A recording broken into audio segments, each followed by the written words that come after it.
Assalamualaikum warahmatullahi wabarakatuh. Jumpa lagi dalam channel Deden Tektona yang membahas dunia konveksi agar UMKM konveksi di tanah air semakin maju dan berkembang.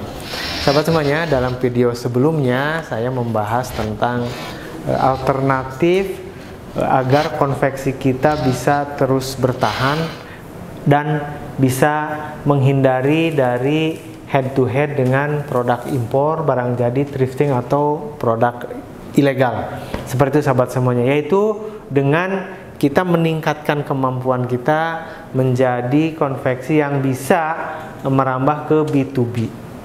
Karena konveksi yang bisa B2B itu konveksi yang bisa stabil untuk saat ini karena dia tidak berbenturan dengan produk dari impor. Nah, pertanyaannya bagaimana caranya agar kita bisa menjadi konveksi yang bisa B2B, dari bisnis ke bisnis. Kita bisa mendapatkan order atau pekerjaan dari perusahaan lain kepada perusahaan kita, seperti itu. Nah, telah dijelaskan kemarin itu bahwa salah satu contoh dari bisnis ke bisnis adalah dari perusahaan kita mendapatkan atau mencari orderan ke pabrik, perusahaan, ke lembaga, ke instansi pemerintah, ke komunitas ataupun ke lainnya yang sifatnya kelembagaan juga. Nah, sahabat semuanya, untuk mendapatkan ini semua tentunya kita perlu strategi, perlu cara, dan perlu persiapan yang matang. Apa saja dan bagaimana caranya? Saksikan videonya sampai selesai.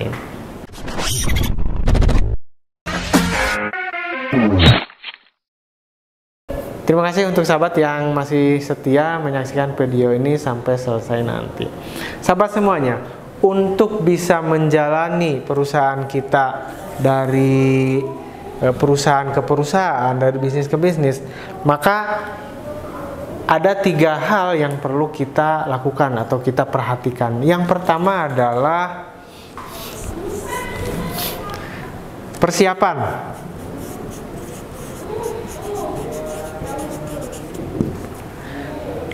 Nah, dalam persiapan itu apa yang harus kita lakukan? Persiapan itu ada 2 yang perlu kita perhatikan. Yang pertama adalah bahwa persiapan secara administrasi atau dokumen ya.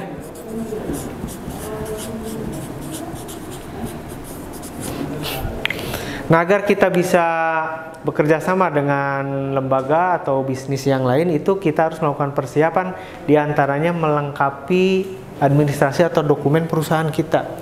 Kita tidak bisa perusahaan atau konveksi yang tidak memiliki standing legal seperti apakah bentuk perusahaan tersebut CV, PT ataupun lainnya, maka kita harus memiliki, karena apabila mau bekerja sama dengan instansi apalagi yang pemerintah itu wajib banget berbadan hukum. Nah, ini dokumen yang diperlukan. Kemudian juga surat izin usaha, kemudian juga harus lengkap dari segi pelaporan pajak seperti itu. Nah, maka kita harus bisa mempersiapkan dokumen-dokumen tersebut. Banyak. Nah, biasanya antar entitas, antar lembaga atau komunitas itu biasanya berbeda-beda. Tapi yang paling teliti dan paling lengkap itu tentunya kalau kita akan bekerja sama dengan instansi pemerintah. Nah, itu harus lengkap dari mulai tadi pajaknya, dokumen-dokumen izin usahanya, kemudian juga akte pendiriannya dan lain-lainnya. Nah, itu seperti itu. Kita harus bisa mempersiapkannya. Dokumen apa saja yang harus disiapkan? Nanti ada pembahasan yang lain, sahabat semuanya. Kemudian juga selain administrasi dan dokumen, maka kita pun harus mempersiapkan yaitu kondisi perusahaan kita. Maksudnya adalah secara teknisnya ya. Teknis itu termasuk di dalamnya sarpras. Artinya seperti ini sahabat semuanya. Jangan sampai kita menawarkan sesuatu yang akan menjadi bumerang kepada kita. Nah, kita menawarkan bekerja sama dengan pabrik, dengan perusahaan dalam melakukan. Nah, kita harus mempersiapkan ini semua. Jadi kita siap dulu, kuat dulu. Nah, kita baru bertempur kepada mereka. Jangan sampai di saat mereka yang perusahaan atau instansi yang lain itu memberikan pekerjaannya kepada kita, kita tidak siap, peralatannya tidak ada, tempatnya tidak ada, kemudian juga diberikan orderan, akhirnya pekerjaannya tidak beres, itu akan menjadi bumerang kepada kita. Karena dengan lembaga atau dengan pemerintah atau dengan komunitas itu adalah sesuatu kerjasama yang sifatnya memiliki kekuatan hukum. Apabila kita tidak benar melakukannya bisa berakibatkan kembali atau kita dituntut secara hukum seperti itu. Maka dari itu selain dokumen-dokumen tadi, maka secara teknis, sarana prasarana itu harus kita siapkan seperti itu. Kemudian juga sesudah kita melakukan persiapan, semuanya oke, ready, maka yang kedua adalah kita melakukan penawaran. Nah, ini penawaran.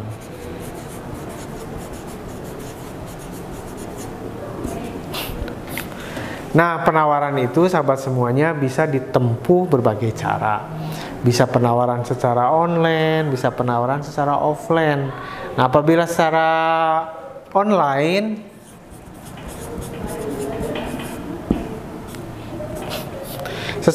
itu banyak jalannya. Bisa kita menggunakan email ke perusahaan, kirim, sebar, tebar jaring seperti itu, email, terus cari alamat-alamat perusahaan atau alamat kantor, kita sampaikan email. Memang betul tidak semua email akan diperhatikan oleh mereka, tapi semakin banyak kita menyebarkan, semakin besar potensi keberhasilan kepada kita. Peluangnya semakin terbuka. Itu yang secara online. Nah, secara online juga bisa kita mengikuti lelang-lelang yang diadakan oleh perusahaan atau pemerintah seperti itu. Bisa melalui LPSE, bisa melalui lelang terbuka, lelang tertutup, seperti itu bebas. Nah, itu ada beberapa jalan di dalam pelelangan sistemnya. Kemudian juga secara online juga kita bisa, kalau ke pemerintah itu menggunakan e-katalog. Nah, seperti itu juga kita bisa membuat semacam katalog di elektronik atau di tempat yang disediakan oleh pemerintah seperti itu secara online pemasarannya.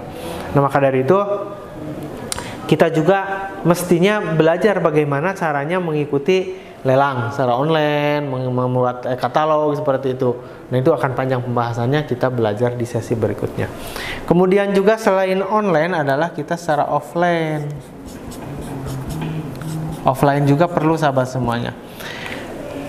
Nah, apakah tidak cukup online saja? Tentunya ini untuk melengkapi bisa harus secara offline. Nah, secara offline itu kita bisa mencari siapa sih yang ada di sana, siapa sih petugasnya, siapa bagian purchasingnya kalau di pabrik, siapa bagian pembeliannya, pengadaannya. Nah, kita akan lebih baik apabila kita bisa datang ke perusahaan tersebut. Kita ngobrol, kita diskusi, kita memberikan solusi-solusi tentang produk fashion di perusahaannya.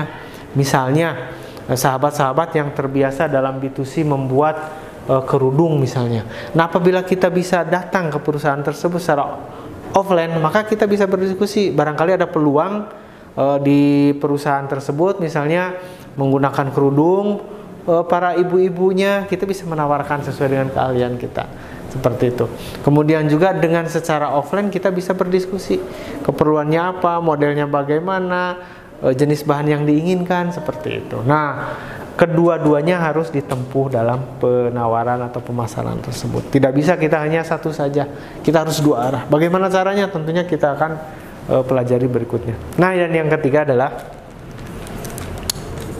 setelah menawarkan ya kita melakukan eksekusi lah bahasanya ya, eksekusi. Nah, eksekusi itu maksudnya adalah setelah didapatkan pekerjaannya, kita harus bisa mengerjakannya dengan baik dan benar. Karena seperti tadi disampaikan, apabila kita melakukan B2B menyalahi kesepakatan, bisa one prestasi, artinya kita tidak bisa dipakai lagi, tidak bisa dipercaya lagi oleh yang lain, dan celakanya itu akan menyebar kepada perusahaan lain. Karena biasanya pabrik, lembaga, instansi perusahaan itu ada semacam komunitasnya lagi, persatuan. Misalnya industri tekstil ada API, Asosiasi Pertekstilan Indonesia. Kemudian juga rumah makan ada himpunan pengusaha rumah makan, seperti itu tuh. Nah, nanti kalau kita one prestasi di pekerjaan itu akan berefek kepada selanjutnya. Mereka akan saling menginformasikan, jangan pesan di sana, jangan pesan di sana, seperti itu. Maka dari itu dalam mengeksekusinya kita harus bisa sebaik mungkin, seperti itu, sehingga konveksi kita bisa berkelanjutan, terus menerus berjalan. Itu sahabat semuanya. Mudah-mudahan menginspirasi dan bisa menjadi jembatan untuk kemajuan konveksi kita. Apabila bermanfaat, jangan lupa like, komen, dan share sehingga bisa memberikan manfaat yang lebih luas. Terima kasih. Assalamualaikum warahmatullahi wabarakatuh.